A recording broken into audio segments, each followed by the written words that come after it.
Assalamu alaikum warahmatullahi wabarakatuh. Musidɓe aray komin iloba la diaspora africaine hande ko mardi 18 février 2025. Voilà, aray on fof moɗo mi salmini on mi landi kisiɗon e jaam, min miɗo e jaam, jammo guine jo wondi on. Haray miɗo weltano on fou, miɗo jarna on du'aji ɗin, yo Allah jaabinan en du'aji ɗin fof.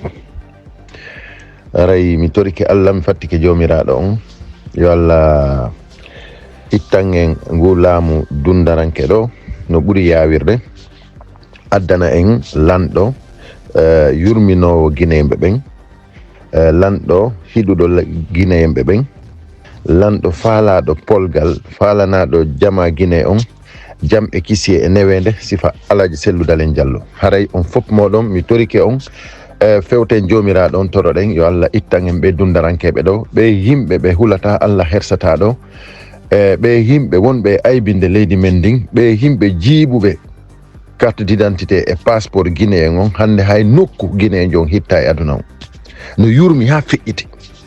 Il suffit que ya yewtidu e africain jo fi ya andu honto place guinéen jo woni e nder aduna on. C'est excessivement triste hakkude e Allah, mais kono ko yettude Allah ko tawi wondema selludalen diallo ala e juuɗe maɓɓe, ɗum ɗo ko yettude Allah, parce que solution no woodi, inchallah rabbi Allah faaboto en heɓay solution on. Voilà, haray mo be koye joguitor ƴakkirɗe ɗe musidɓe am. Haray noon hande onon wontiranɓe en New York, onon wontiranɓe en États-Unis, haray jama on vraiment on fof moɗon hiɗon hoolora fi yawgol ɓangina vraiment ka hersa ko wona ɗen waɗede, yawgol ɓangina wondema vraiment guinéen jon hande o weltaki, yawgol ɓangina wondema ko jama men on ko leydi meɗen ƴetta en otage. Donc haray musidɓe an ɗum ɗon ɗen ko teddugal e mon hande ko e 9h ko consulat Guinée à New York ko ɗo woni départ on, ko ɗon iwete noon yeehe on tumati ko siège des Nations Unies. Haray si après délégation ittoye fi ko yaha jonnoya mémorandum ko ambassade de France wonɗo États-Unis. Haray mettu ɓernde on, c'est-à-dire c'est trop. Donc haray ko ma enen jibinande laguine nden ko wonirɗen wo ko wonirɗen ko ma immoɗen. Haray kadi noon wano ɓe musidɓe meɗen wonirɓe États-Unis ɓe ala kaydiji, yaruɓe rewruɓe Nicaragua yeey toon ne wata ɓe hulu, wata on hulu manifestation on ko autorisaɗo, yawgol daro holla mettu ɓerndu mum, par ce que déjà onon ko sabu o soñdia ko woni ko meɗen ɗo ko ɗum yaltini on e leydi ndin. Donc haray noon imme yahon, haray hina fi wondema hande hiɓe inni wondema ɓe natta e jama on, hina son yeehi on participe o manifestation noon ɓe nattirta on. Haray kadi wata goto sikku wondema ko kala rewɗo Nicaragua woni e nattede, hina ɗum. Donc haray min mi heeɓi information ji comme no famirɗon noon, haray hina noon woniri. Donc haray kadi wano komi wawata on ɓeyditande, komi humpiti kadi ko laaɓi poste, kala ƴawɗo e transport sodali ticket si ɓe nangimo haray o heeɓi probléme.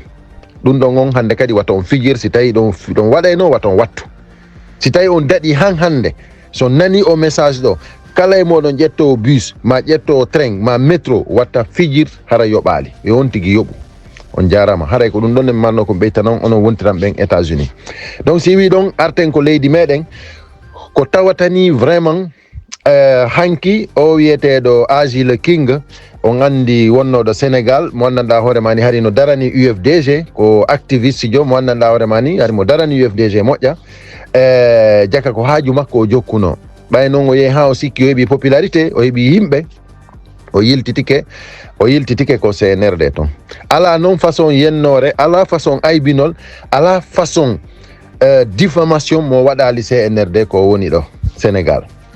Donc joni noon ko kanko kadi yeeyiti Claude position Claude PV on, o kanko faminno wallayɓe jaka hari mo yeeyitude ɓe, o heeɓi mbuuɗi buuyi e muɗum. ɗum ɗon kadi ko yewtereji makko yalti e kene ɗi andanɗa hoore mani ko yewtereji gundoɗi o enregistré ɗin ɗon kadi tawi himo yewtude ko honno o wone wallirde Claude PV jaka o kanko wone ƴettude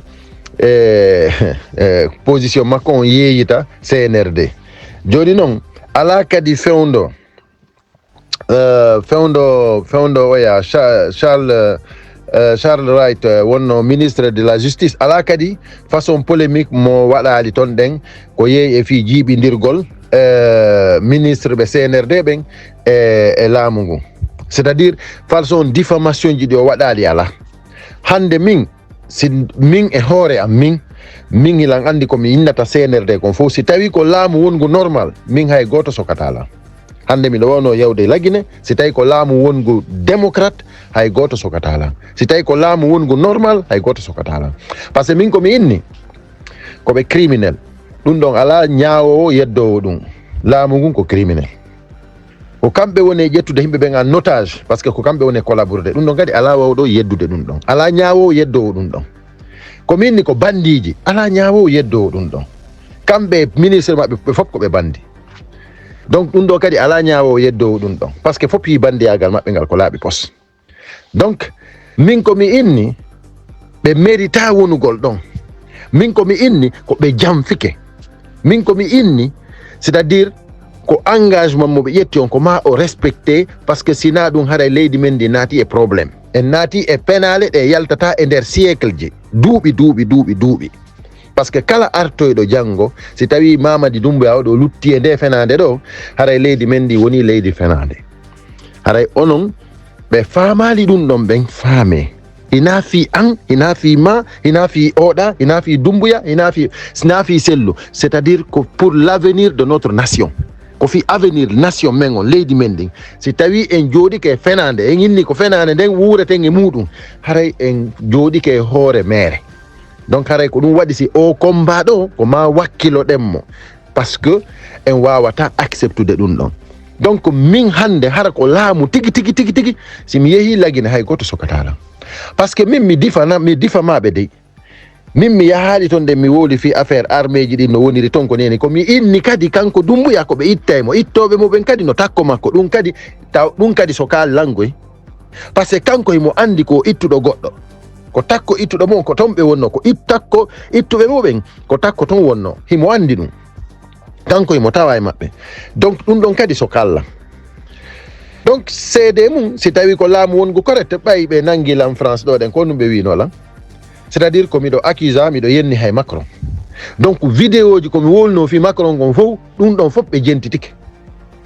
awa vidéo ko ɓe wino kadi mi inni kadi wondema mi fusay hunduko Ousmane Gawal, wi mi fusay hunduko makko kon, kanko himo collaborude e yimɓe wonɓe herƴude jibinande laggine nden, wimi min si mi inni ko hunduko kon tumi fusata, min mi sikki haray fus min mi wiyali, min komi traumatisaɗo e fi ko woni e feƴƴude ko leydi an kon, komi wowlani procureur jon kon jentiti komi yewtimo kon, mi inni kanko Ousou Falima momi inni mi fusay hunduko mum kon si min fotti, mi inni on ko kanko woni porte parole criminel ɓe ɓen.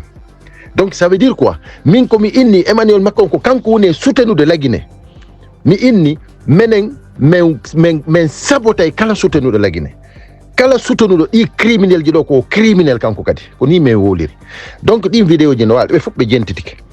donc si tawi ko leydi won, par ce que si tawi no hara leydi saria ala ɗo, procureur jon innayyi yoɓe sokam, kono ɓay procureur jon janggi komi windi komi wi kon, ko inni wo koɓe acci tan hara goto nodditirali lan fi ɗum ɗo, hata goto noddi tan fi ɗum ɗo, fi o dossier ɗo, voilà. donc awa haray noon lagine hande hara mi hotuno hara ko leydi saria, min ay goto sokatala. awa noon o wiyeteɗo noon Asile Kingu hotuɗo on ɗon e menen komi woni wadde kon, komi woni aybinde CNRD kon, e hoore gonga hina gotum dey, kanko ko ɗaɓɓowo kaalisi, menen noon na kaalisi min woni ɗaɓɓude, menen ko défendugol nation men on, ko défendugol fi la démocratie, fi yo démocratie ar laggine, pour yo leydi men ɗum heɓu jam e kisiye, hina fi yo goɗɗo yoɓumen mbuuɗi, hina fi yeytugol position goɗɗo, hina fi dévoilugol secret ji goɗɗo, ko pour le bien-être des Guinéens.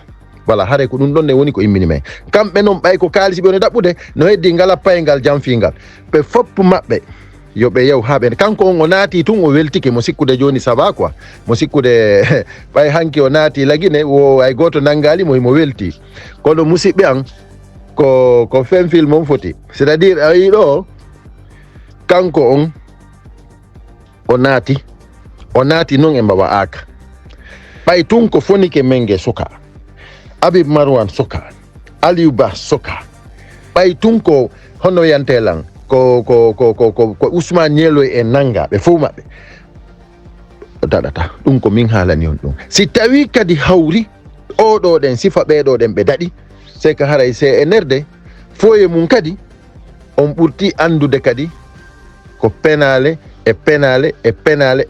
jooɗa e muɗum sina ɗum si tawi hawri koye hoore sariya oɗo yenniɓe nene baba ha hande o nani miɗo yenna ɗo Mamadi Doumbouya nene ha hande o nani miɗo yenna baba Mamadi Doumbouya komi inni hina nene makko jeyi lagine hina baabe makko jeyi lagine mi yennama noon ko gonga mi yewtim awa noon ɓeɗo noon e ngala pay ala ko ɓe wowlali ala ko ɓe yennali ɓeɗo Bala Samora en Idi Amin en ala ko ɓe wowlali joni noon si tawi a yewti sifa ɗin yewtireji ɗon fof hande min e yeru fi kala min mi yennaɓe fi kala min ko gonga tum mi yewti ɓe hande si mi yiltitike mi inni miɗo wonde CNRD mais yewti mi kellaniɓe ha ɓe innila mi ar ha min mi yehi mi naati nder ton min si ɓe accanilan haray fo e mum ɓe acci men wondi haray fo e mum ko par ce que haray ɓe andi ko ɓe bandi ko ɓe faala koko arransata ɓe kon hinaɓe saria par ce que sina ɗum ɓe wawata ƴettugol ɗaɓɓugol yimɓe ɓe andanda hoorema ni ɓe ala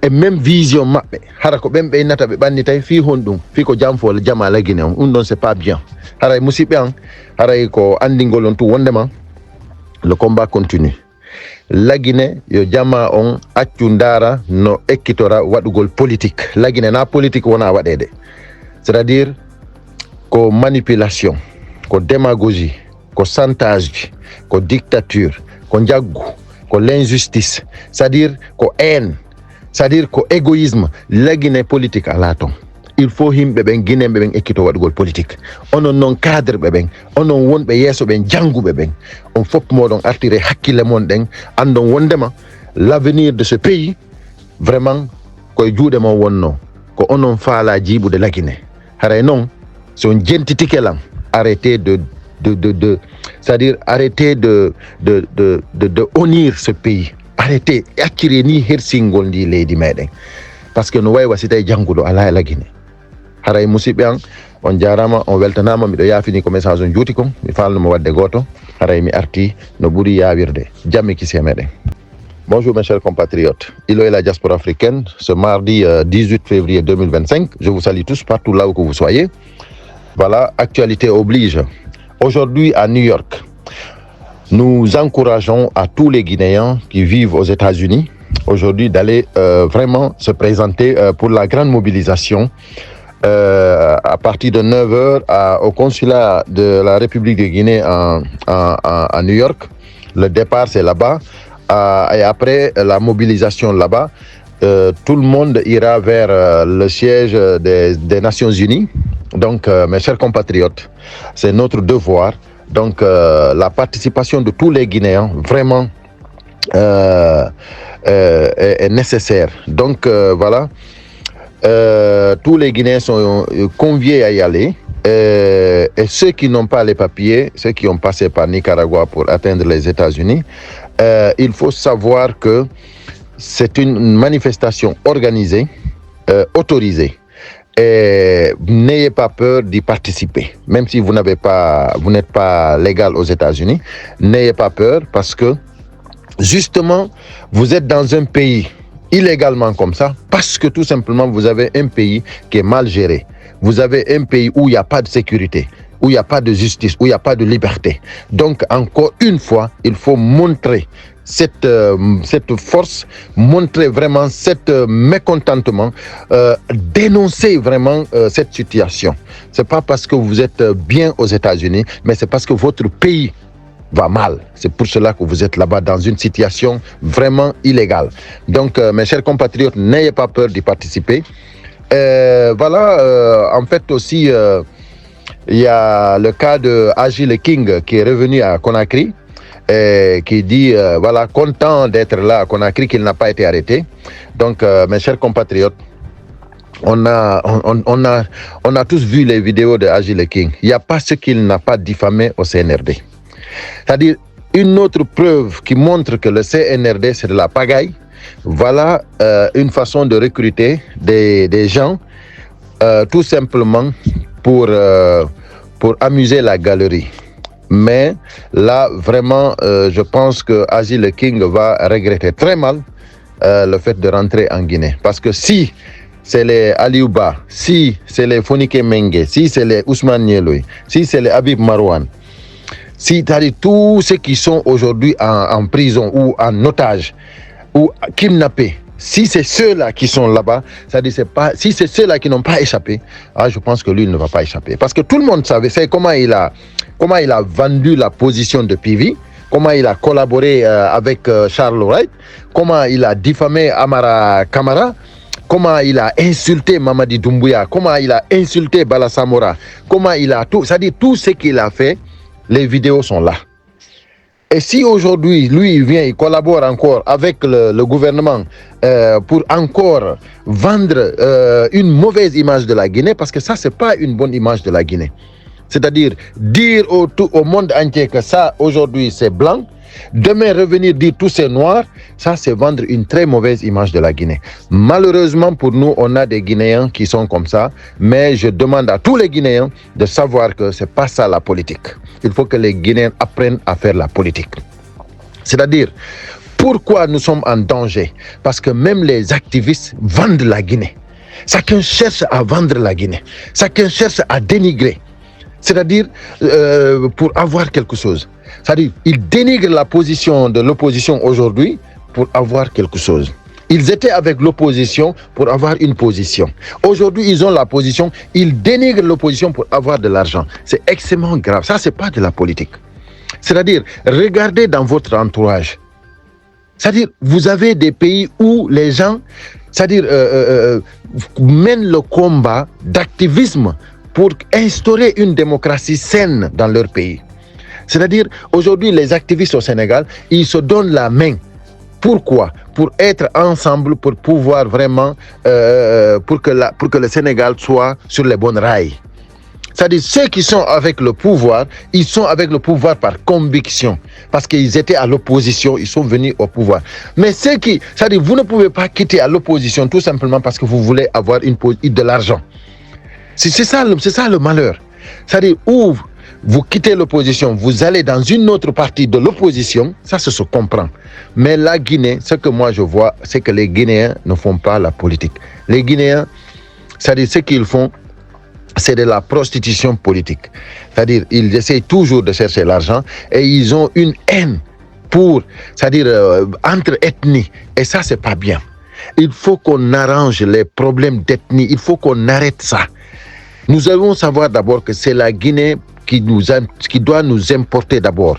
C'est une nation qui est pour tous, c'est pour nous tous. Donc si nous n'avons pas le bien-être dans la République, nous allons mal vivre. Aujourd'hui, comment se fait-il que des citoyens guinéens peuvent dire qu'ils sont dans le paradis en restant à Conakry? Et nous savons qu'il y a des gens qui vivent à Conakry qui n'ont même pas l'eau potable. Et pour avoir de l'eau, ils en souffrent. Mais pourquoi dire que tout va bien alors que vous savez que tout va mal? Donc pourquoi vous dites aujourd'hui que Mamadi Doumbouya c'est le meilleur? Mais pourquoi? Pourquoi vous dites que Mamadi Doumbouya c'est la solution? Mais pourquoi? Mamadi Doumbouya qui est illégitime, Mamadi Doumbouya qui n'a pas été voté, Mamadi Doumbouya qui a pris des engagements, qui a prêté serment, qui a juré, qui a signé et qui ne veut pas respecter. Pourquoi Mamadi Doumbouya ne dit rien? Parce qu'il est mauvais. Si Mamadi Doumbouya était un bon président de la transition, il n'allait pas laisser tous ces démagogues qui l'ont entouré propager.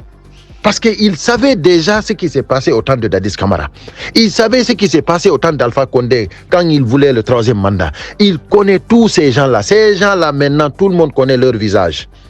Pourquoi Mamadi Doumbouya laisse cet entourage-là continuer à propager la démagogie en Guinée? C'est parce qu'il est mauvais.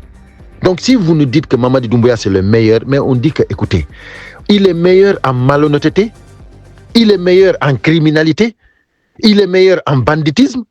Mamadi Doumbouya ne peut pas être le meilleur. Mamadi Doumbouya n'est pas légal. Mamadi Doumbouya n'est pas légitime. Tout ce qu'il est en train de faire aujourd'hui en Guinée, c'est illégal. Tout ce qu'il a fait, c'est illégal. Donc vous ne pouvez pas dire que c'est un criminel qui est le meilleur. En ce moment, vous êtes foutus. il faut que les Guinéens arrêtent et comprendre comment faire la politique. Parce que si vous imposez Mamadi Doumbouya aujourd'hui, si vous réussissez ce que vous êtes en train de tramer, vous devez savoir que l'avenir de la Guinée, l'avenir de vos enfants, l'avenir de vos petits-fils, c'est terminé. C'est-à-dire, vous n'avez rien prévu pour ceux-là. Donc, arrêtez d'imposer la criminalité. Arrêtez d'imposer l'injustice. Arrêtez d'imposer l'insécurité. Arrêtez d'imposer la dictature. Arrêtez d'imposer la pauvreté. Arrêtez d'imposer, c'est-à-dire un gouvernement qui ne peut même pas nous créer des emplois. Arrêtez d'imposer des voyous au pouvoir. Si vous imposez Mamadi Doumbouya, le jour que Mamadi Doumbouya quittera au pouvoir, celui qui le remplacera, il n'aura aucune considération pour vous, les Guinéens. Il faut que vous le mettiez dans votre tête. Si quelqu'un prête le serment, il jure au nom du Bible et du Coran, au nom des hommes et des femmes, au nom du monde entier. Il jure, il ne respecte pas, il signe, il ne respecte pas. Et vous l'imposez, vous dites que c'est le meilleur. Demain, n'importe qui sera au pouvoir, il vous fera ce qu'il voudra.